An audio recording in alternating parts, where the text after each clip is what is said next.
la kermesse de l'école et la maîtresse a demandé à tout le monde ce qu'on pouvait apporter.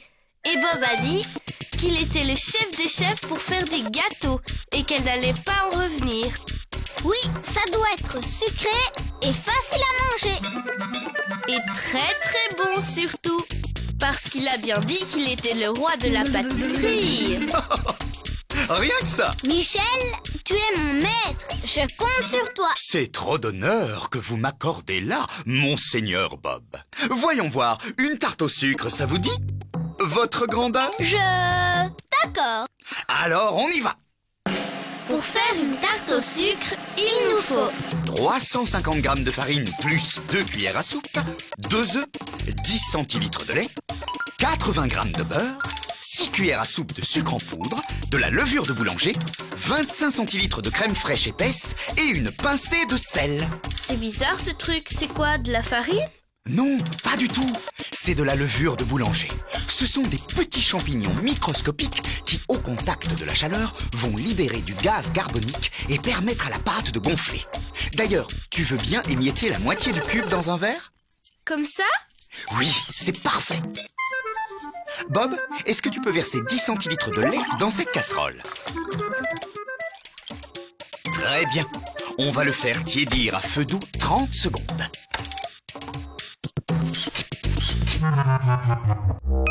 Voilà! Ensuite, on va verser le lait dans le verre. Et avec ton doigt, Prune, tu vas le mélanger pour faire fondre la levure.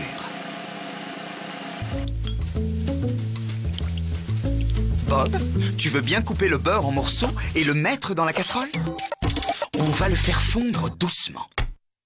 Pendant ce temps, tu vas verser 350 g de farine dans un saladier et faire un puits dans lequel tu vas casser un œuf.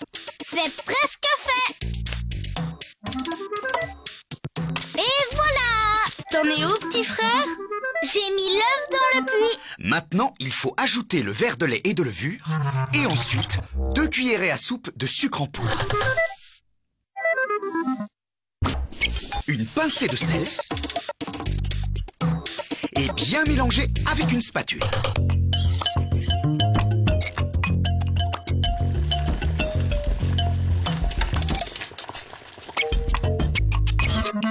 Ensuite, on incorpore le beurre.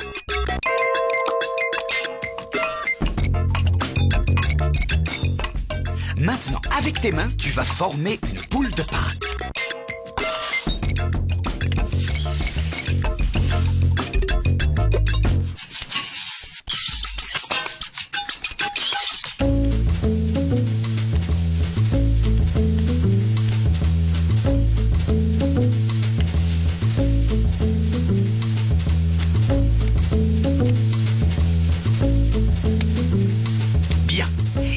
Plus qu'à la fariner et ensuite la poser dans le saladier qu'on recouvre d'un linge propre. Ça y est, c'est fait.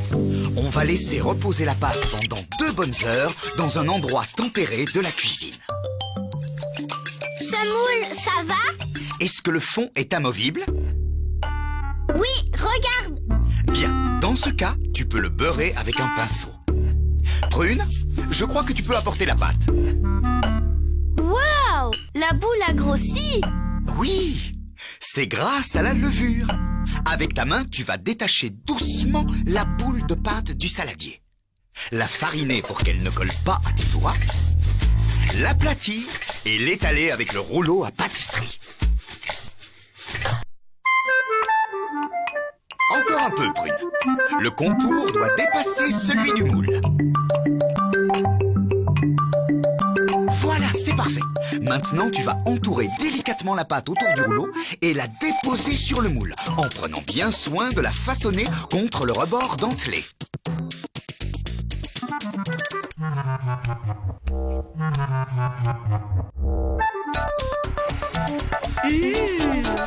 Est-ce qu'on ne doit pas préchauffer le four? Oups, j'allais oublier. J'y vais tout de suite. Thermostat 7 ou 210. Ah, tu vois que je suis super fort en pâtisserie. En attendant, le super chef pâtissier va prendre une fourchette et piquer la pâte. Pourquoi faire?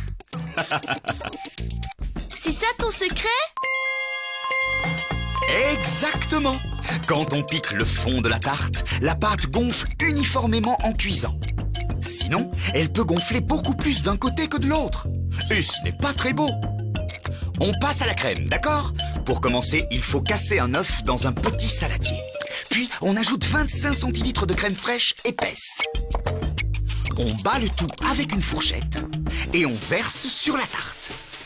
Je le fais. Il n'y a plus qu'à mettre au four. On va poser le plat au milieu pour que la chaleur se propage bien tout autour. Rendez-vous dans 30 minutes.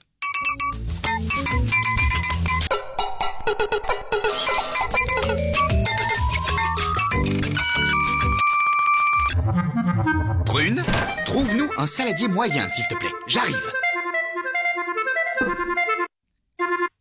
Quand c'est froid, on appuie sur le bord du moule pour que la tarte se détache. Puis on la saupoudre de 4 cuillères à soupe de sucre. Vas-y, Prune. 1, 2, 3 et 4. Et voilà, la tarte au sucre est prête. On peut rappeler le secret, peut-être. Ben, si je me souviens bien, le plus important, c'est de bien piquer la pâte partout. c'est notre secret. Oh non, bientôt vous n'aurez plus besoin de moi. Mais si, Michel, c'est notre cuisinier préféré. Elle doit être bonne à manger Je maintenant. pense que Prune a raison. Je suis sûre qu'on va bien se régaler. Mais je croyais que c'était pour la kermesse. Oui, mais vaut mieux goûter. On sait jamais. Si elle est bonne, eh ben, on en refait une autre. Oh oui, je vois. Quelle bande de petits filous. Alors ? C'est délicieux!